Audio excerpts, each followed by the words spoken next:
శనివారము సాయంత్రం పూట వెంకటేశ్వర స్వామి ఆలయాన్ని దర్శించి నేతితో దీపం వెలిగించే వారికి బాధలు తొలగిపోయి సుఖ సంతోషాలు ప్రాప్తిస్తాయి.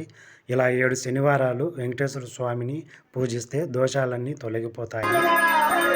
గోవింద గోవింద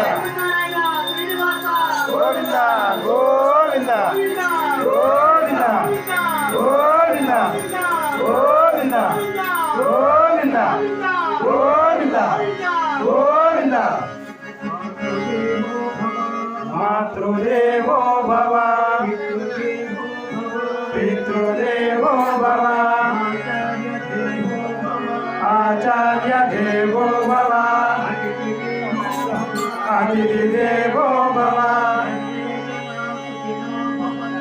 సర్వే జనా సుఖినో భవంతు. లక్ష్మీ వెంకటేశ్వర స్వామి ఆశీర్వాదం ఉండాలని కోరుకుంటున్నాను.